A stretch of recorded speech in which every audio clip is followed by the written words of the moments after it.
it's Romania Black. Well, yeah, so we're on episode 10 of Land of the Lustrous, and I'm gonna be honest with you. I am literally holding off until the last minute to record these reactions because one, I know I said I'm gonna read the manga, and I intend to, but we only have 3 episodes left of the anime. What the fudge, show? And I'm a little bit worried because last week I got really nervous because Foss was not the same anymore. Foss has grown up fast and unexpectedly, and I don't like it. And now they've like turned over a new leaf. There's still some of the old Foss in there, but it's very bittersweet and it's very heartbreaking. And I was like, and they're like consumed with trying to rescue and get Antarcticite back from the Lunarians, which makes me worried because I feel like that's going to lead to Foss being reckless and getting people hurt. Because even though Foss seems stronger, I still am not convinced that they're not a walking, bad luck charm.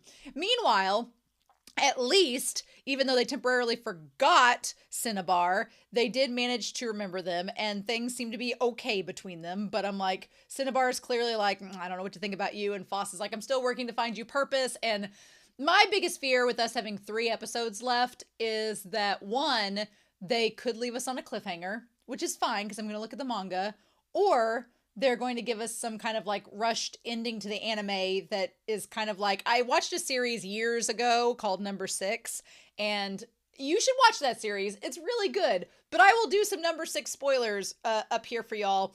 Number 6, the anime was completed before the manga was completed, which I think is the case with this series, and they gave the anime a different ending. Ending is a strong word, and it's weird, and I didn't like it. And then when I read the manga, I was like, oh, this is fine. So, end of Number 6 spoilers. So my point is, I feel like they might give this anime like a weird, strange ending or a weird, strange cliffhanger. And the good news out of all of that is at least I'll have the manga to go to. Now, I've had some people try to tell me manga spoilers. Please don't do that. The mods are checking the comments. They're going to flag anything that gives manga spoilers. Why would I want to know about the manga when I'm going to be reading it in a few short weeks? So feel free to not tell me anything. Save your wrist strength. Don't tell me anything about the manga. I will cross these bridges when I cross them. And I have a good moderator who I can ask questions to if I need to about the manga. So that's good. But yeah, I do have a few comments I want to get to with questions before we start. Pretentious Name 01 says, Cinnabar has all that poison and damaging stuff around them. I would imagine that when hibernating, they can't control them. So who knows what kind of damage you could do while one is conscious, if conscious is even the right word. Yeah, I hadn't thought about that, I had not thought about that. That's a good point because considering how damaging adamant is when they are unconscious, that's a really good point that Cinnabar might be potentially hazardous to the other gems, especially if they start sleepwalking and that mercury could get on them and disintegrate them. So that's a fair point. It just makes it all the more heartbreaking that Cinnabar doesn't get to have that luxury and sleep with their fellow gemstones. They're stuck by themselves in a cave. I would at least have spread out the blanket. And then, Earmaker Dogan, 1027, says, I believe one of the greatest strengths of the series is the way that they explore the concept of purpose and its relation to obligation. The gems are practically immortal, and the first thing we usually think alongside immortality is that they could do so many new things with that extended time, but that's just not what the gems do. They're static, they identify themselves with their work, capabilities, and obligations without much personal stakes. Then, you have Foss, who is more fluid with change and evolution over the last few episodes, which kind of separates them from the other gemstones. That is something interesting. I will make note that I've watched some series with immortals in them. I think of Doctor Who, and I think of Lord of the Rings, for example. And in Lord of the Rings, the elves are immortal. And in that series, it's kind of like what you said. You think that they would do all these brave, great new things, but the elves are pretty set in their ways. And they're like, no, this is the way things are, and we're just immortal, and we're just going to repeat the cycle forever. And it's like, okay. And then in Doctor Who, for example, is a time traveler and goes and does all these adventurous things, but people that they know who are immortal are kind of stuck in their ways and they're very stagnant and they're like, no, we just do things this right way and we do them forever. It's like kind of like the idea of creating a utopia and just sticking with that utopia forever, but then it's a utopia forever. So, but yeah, that is an interesting concept, right? And I like the idea of Foss kind of taking the reins and doing something new. But what sacrifices, what hardships come with that? So, food for thought. And then finally, Flipnote says in regards to episode 7, the light in the bowl was one of the bioluminescent jellyfish they keep around the bowls as light sources. Oh, so that makes more sense. I was trying to figure out what in the world they had in the bowl. I'm assuming the manga probably has more details like that, but I was like, when have we ever been shown them using the jellyfish before? I don't think we have been, unless they've just done it and we've not known it because it wasn't called out. But that's pretty neat. And then they also said one non-spoiler detail that I think you'll like is that Cinnabar is the only gem to wear shoes with laces, because the mercury would make them slide off otherwise. Oh, gotta give thanks to Red Barrel for that much. That's interesting. So you could tighten up the shoes with the laces as opposed to them just sliding off. Well, that's cool. I like the concept in my head that Cinnabar has like Converse on, like Converse sneakers, and then you have like Foss and like Giovanni stilettos. We can dream, right? But yeah, I'm super excited for this episode, but I want it to last, and I'm very, very, very sad that we're on the last 3 episodes of this anime. I know I still have the manga, and I'm really excited for it, but it's been animated really well, so that's like, when you don't have that anymore, it does make it sad. So, but anyway, I want to thank you all for your kind words and comments. Keep them coming. We'll see what we do next, but we're not going to waste any more time. We are going to start episode 10 of Land of the Lustrous. And we're going to do that here in 3, 2, 1. And I'll see y'all on the other side.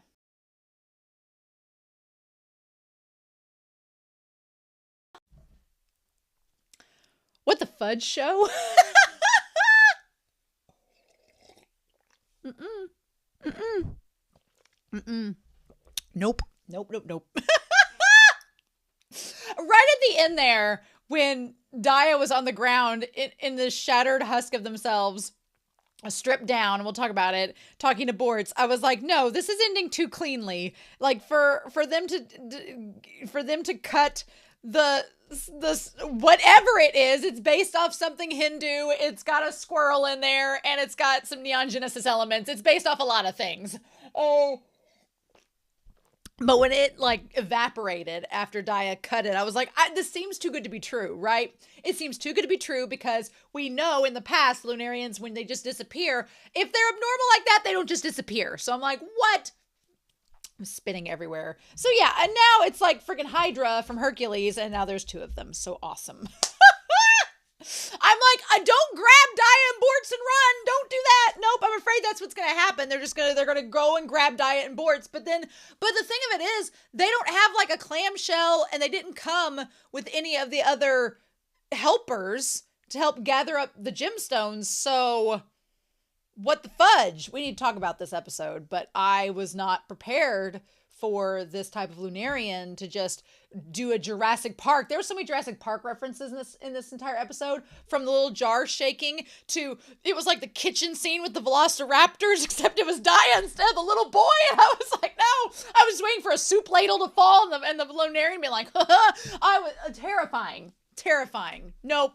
So we only have 2 episodes left, and we'll talk about that at the end, which seems fitting because next episode we've got these 2 Lunarian bodyguard looking guys to deal with, and we've got to figure out what to do then. And then we have 1 episode after that. I have to read the manga. There's no way I can't. Like, could you imagine if I was like, well, that was enough of that. Honestly, I am emboldened to not only read the manga because, like I said in a few episodes ago, one of the students on my speech team that I coach, they have in their cubby a Land of the Lustrous art book. And I was like, oh, and I haven't brought up I remember when I was about to watch the series, they said, they were like, oh, I love Land of the Lustrous. And I was like, in my head going, I'm about to watch that. And now they have the art book, and I'm like, I want to look at that dang art book, but I can't look at it till I'm done with the manga. And that's so frustrating. It's like, I need to get done with the manga so I can read it. But oh my gosh. Anyway. So we start back out with Bortz noticing Foss and how much Foss has changed. And again, they talk a little bit about, because Foss and the OP seem so different. Like they've gotten taller in their new form. They look older. And so they said, what was it made up of? And so we have Alex. We have Alex talking about asking Foss about the old Lunarian. So it was old type, mid-size, level 5 sheen, which makes sense they say sheen because they talk about the gemstones having a certain appearance, right? And it was made up of, were there regular Lunarians? What were they called again? Disparates. So yeah, there little parts of Foss's memory has been, erased. Also, Foss just sitting there manspreading. Love it. There were 32 of those. Now, see, that's the first time I've seen that damn jellyfish in the vat. I think y'all were unintentionally spoiling me by saying, oh, it's just jellyfish that light it up. And I was like, how would I know? But y'all found out in this episode, so watch yourselves. But yeah, the vessel was flat, the halo was a flat circle, and it was decorated by waves along the edge. Yeah, and the jellyfish just sitting there rotating, and its face was covered by a 5-layer veil, and had 4 holes when it was cut away. And so then they're like, well, what's interesting here is a couple things. One, Foss has gotten bigger because of the gold taking up more space, so they feel more filled out, but they also seem like they're older and more mature, and they appear kind of more, I don't want to say masculine, but they're definitely a little bit more androgynous. And then they're like, I can't move as fast anymore, and that's all so look is all I can do. But then Alex looks up like, oh, you can't move as fast anymore as you were? Like, there was a time where Foss was moving really fast, but that was a short period of time in itself. So Alex is like, really, that's what you're worried about? Okay. But in any case, Alex doesn't press it. They said, you really have changed, haven't you? And Foss is like, well, do you think? And Alex says, all you ever did before was talk things up. And Foss is like, oh, well, did I really? There are moments where Foss's face kind of goes back to the way it was. And Alex says, perhaps substituting missing pieces with different material has caused us to reconstruct our very personas.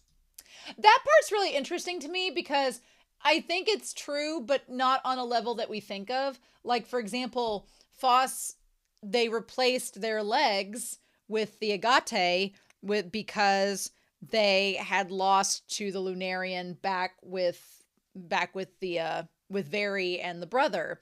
And then the arms were replaced because they lost them while working with Antarcticite. So while technically they've substituted their missing pieces with new materials that come with it, possibly new memories and a new personality base, because even the gold itself kind of had a personality when it was like trying to fuse with Foss.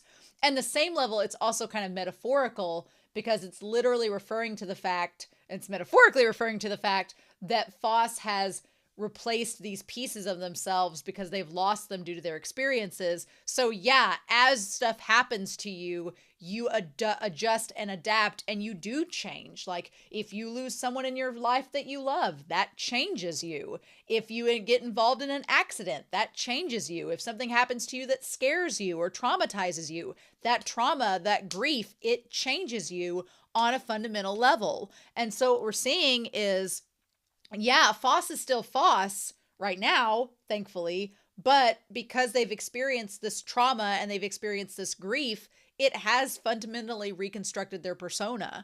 And there's not necessarily anything wrong with that. People change over time, but it is really heartbreaking when you see it happen so quickly with Foss, and we see it happen so quickly with them. And Foss just tries to pass it off like, it's fine. And they're like, very interesting.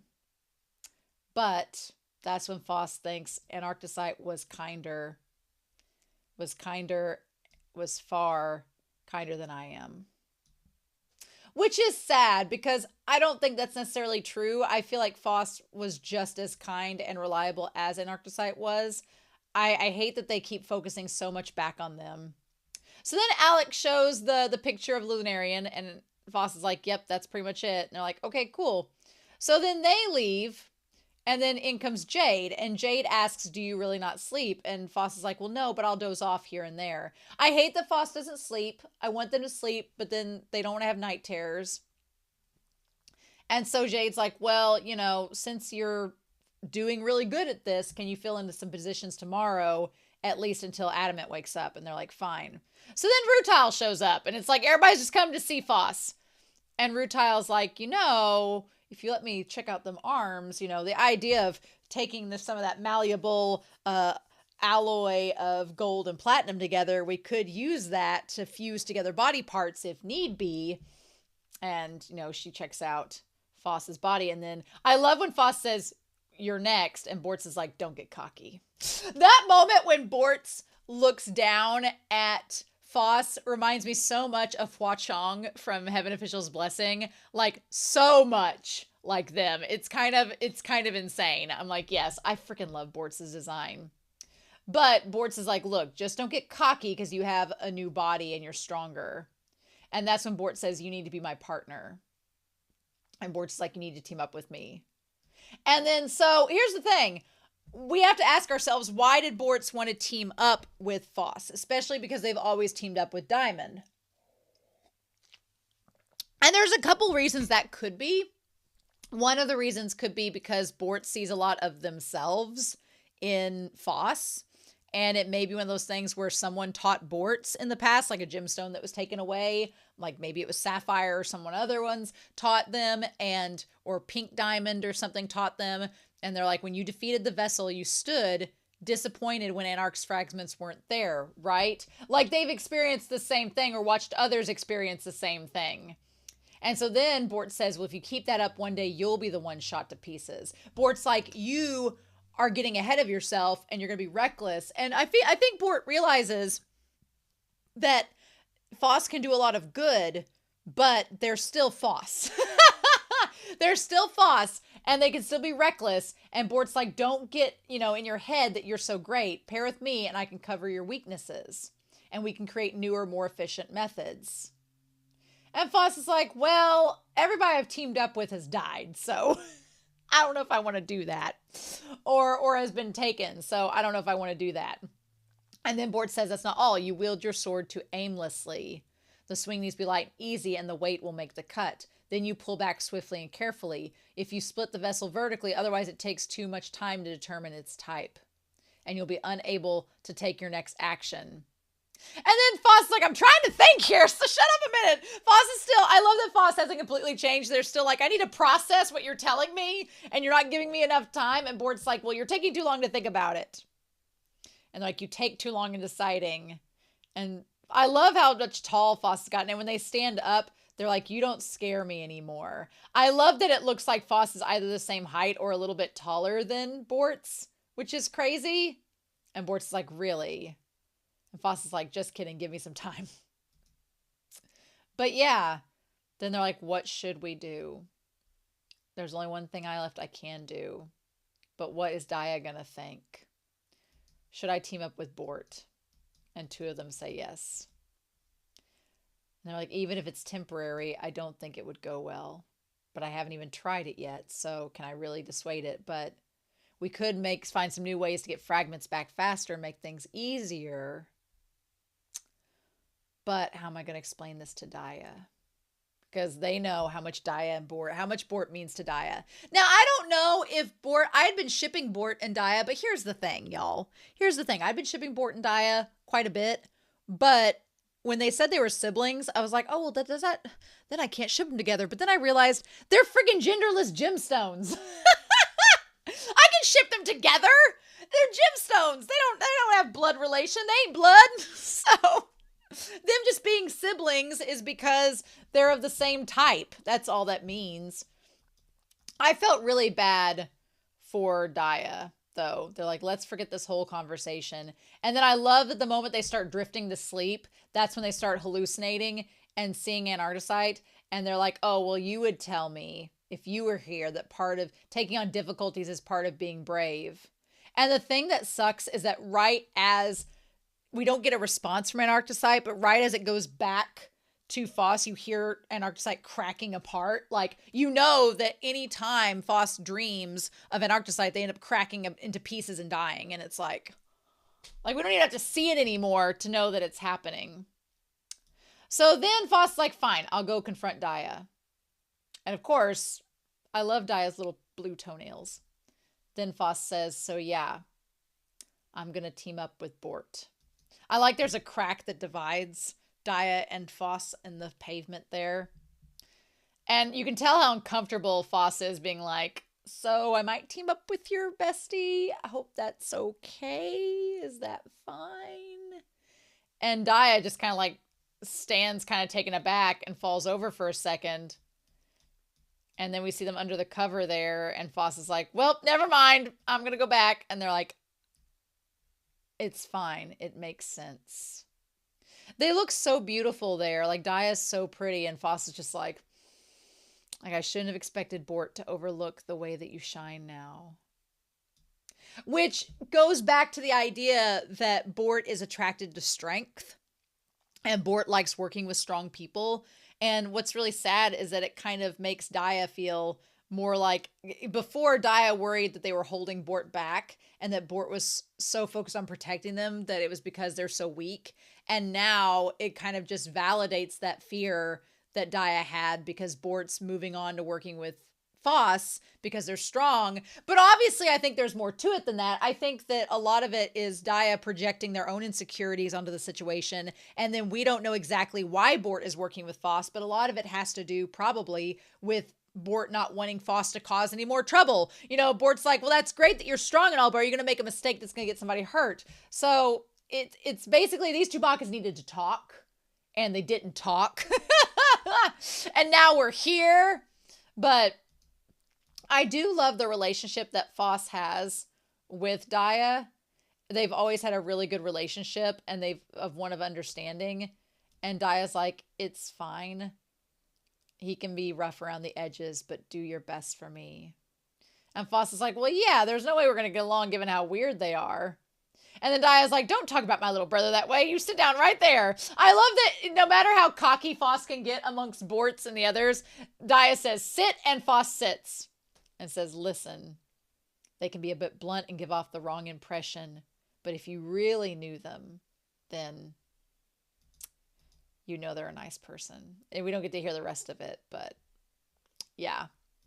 So yeah, just that faith that Daya has in Bort. And the worst part is Daya had been struggling early on in the season by saying that because they stay the same, they aren't growing and they want to change as a person. And so that's why they could kind of relate with Cinnabar and they could relate with Foss. And now you have Daya looking at Foss, who has changed and grown stronger and attracted Bort's attention.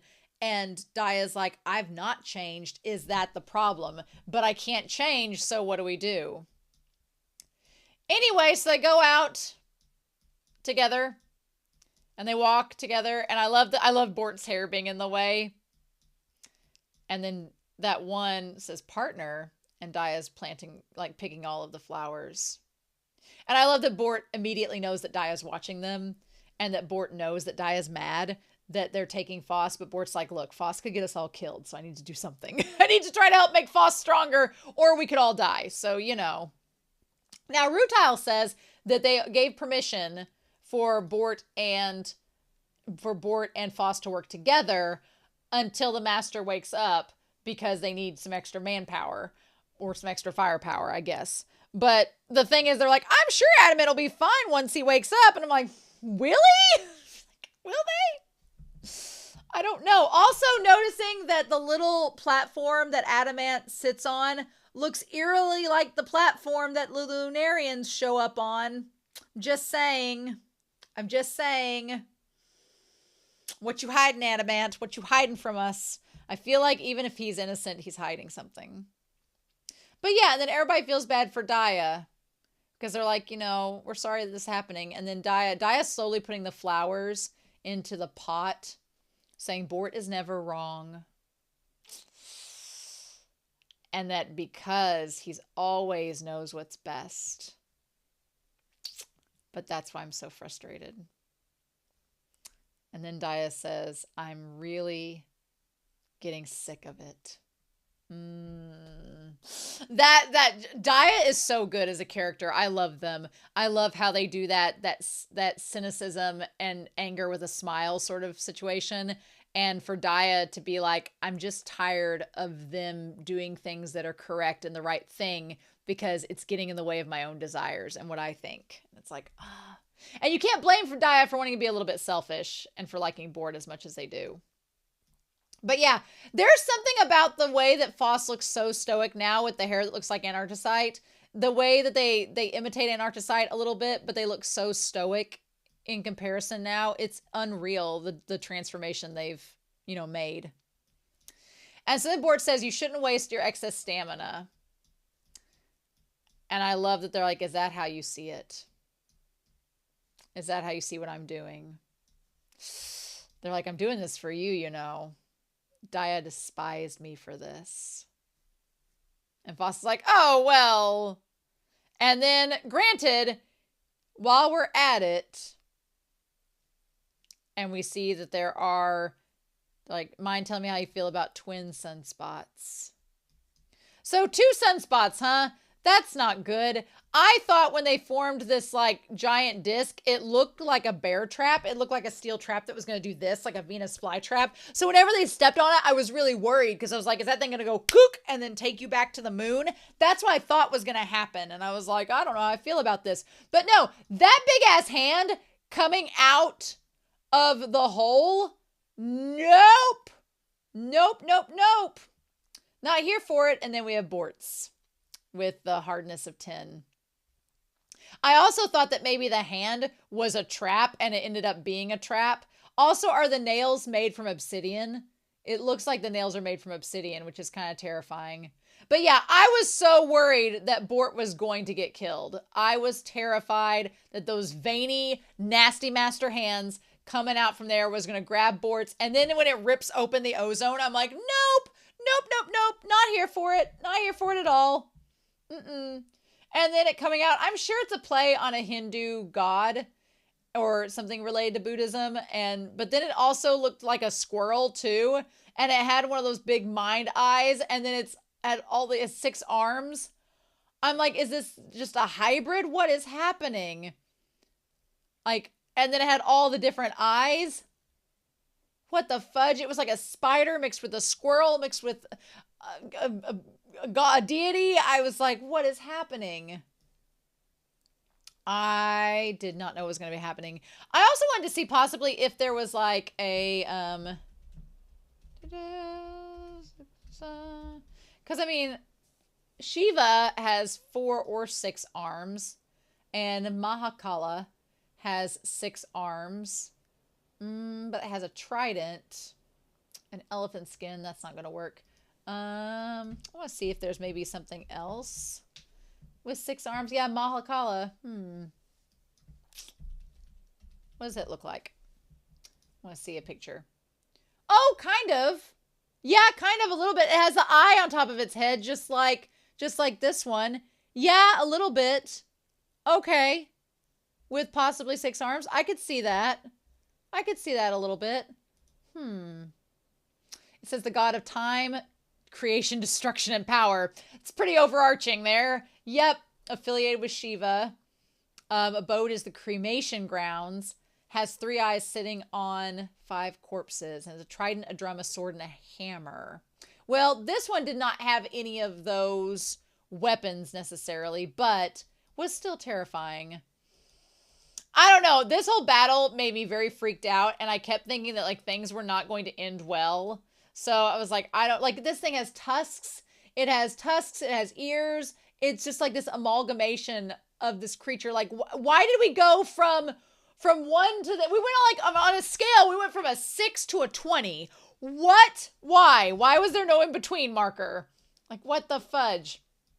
And honestly, Bort's was really smart here because when Bort's grabbed Foss and started running away, I was like, I'm like, Bort, get out of there. Nope, nope, nope, nope, nope. Recklessness is for the inept. I like that Bort was like, you have no clue what we're doing. We don't know how to face this thing. We need to leave. Like, that was the smartest thing they could have done because I was terrified in that moment. I'm like, Bort's going to get taken. It's going to be Foss's fault again. But luckily, Bort has, despite their stubbornness, a pretty cool head on their shoulders. And I was surprised they rang the bell 6 times. So we had Amethyst out there with Yellow Diamond, with, Zircon, and another one. And then we see Rutile and all them in Obsidian there, where they're at. And then we see Morgan and the gray one. And then there's Jade and them out there in the field. And then there's the watermelon one. And then Cinnabar hears as well. And they're like, 6 rings means to stay put and stay on standby. Yeah, that's so smart of Bort to be like, everybody's out and about. This thing could take one of us or take both of us. So rather than call everybody there and put everyone in danger, let everyone stay away and we'll figure it out and it'll be less lives in jeopardy. Like Bort knew what to do. Bort was on it. And I was like, okay. But yeah, so they go up to and then Daya, of course, doesn't know what's going on. And Bort's like, we got to figure out what to do. And then it became like Jurassic Park. That whole scene where Daya slowly turns and there's the mist. And there's the ring of mist. Nope. Nope. This thing was terrifying. I don't do well with horror movies. I don't do well with jump scares. So the whole time I was watching this, I was terrified and freaking out, thinking that something horrible was going to happen. The one thing I don't understand is how the mist works. Like why they can completely change their form from a solid to air and back again. Why? What is happening? How do they do that? But yeah, I'm glad that Daya did not immediately get taken. And okay, so the creature there, the Lunarian, it was sniffing where the desk where the master sits. There's something going on. Something's going on. I want to know what it is, dang it. What are we keeping a mystery from everybody? But oh my gosh, terrifying. Terrifying with all the eyes. Nope. And so then Alex, we get a picture into their room where we see the sun and the moon. We see the trident, like there's a trident and the things there, which are related to Makala. And then we see the different forms that they take. We see like where they show up at. We see the different designs. Like they've made all these reports. So they've been reporting on Lunarians for who knows how many 100 years and compiling them all together. Insane. And then Daya walks by and they're like, where? I like that Bort calls them Lunarian freak and they're like, oh, that way. And they're like, oh, was chasing Daya part of your plan? And Bort's like, what? That part was so good. The pacing, the horror elements, everything about this entire episode had me on the edge of my seat and completely freaked out. And they're like, it's abnormal. The part that made me so sad was that Daya was like, what am I going to do?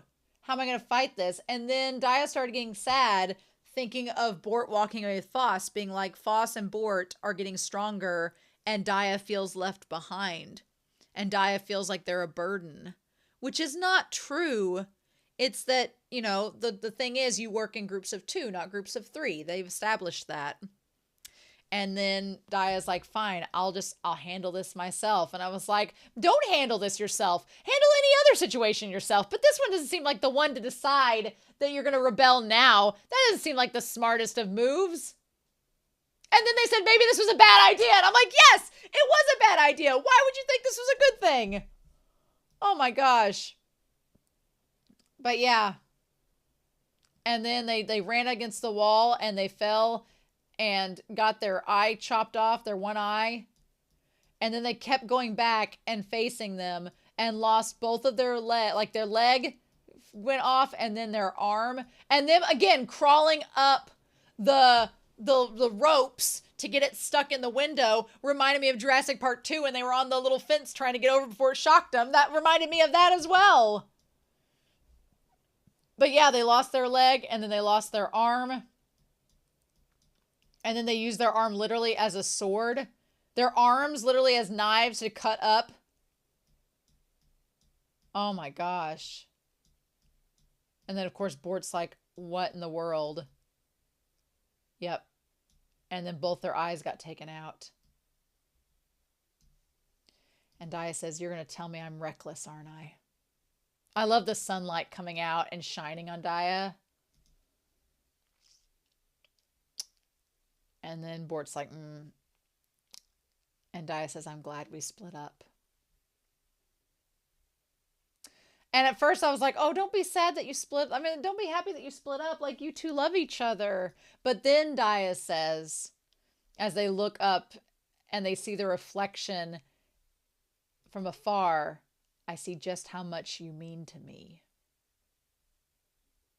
Oh, it's like absence makes the heart grow fonder. It's like sometimes you need to distance yourself from that person to realize how much you care about them. And that's exactly what happened here. And Bort's like, me too. Like they'd grown so close to each other that they were so used to each other, but at the same time, they didn't realize how much they meant to each other until they were like separated and realized that they needed to work harder to get better so they could be together. And the way that Bort is so tender in that moment, touching their head and like sitting next to them, that moment's so good.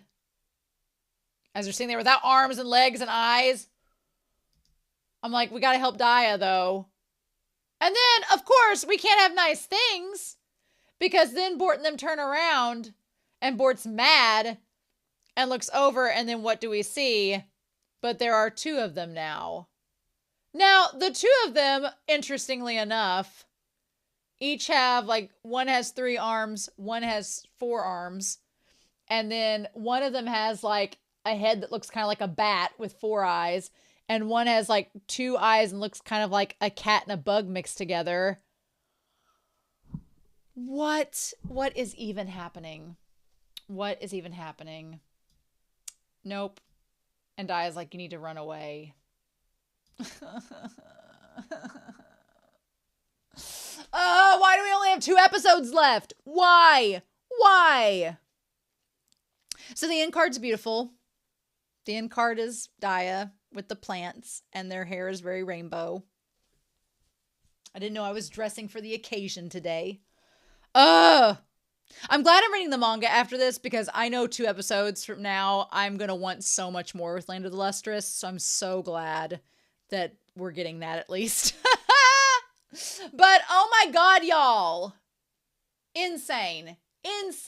So in any case, I'm really excited to hear your thoughts down below for this episode about Daya and Bort and Foss and this thing, the fudge. Please no spoilers, but I hope you all have a wonderful week. Please stay safe, take care, and yeah, I'll be back real soon with more Land of the Lustrous. Bye.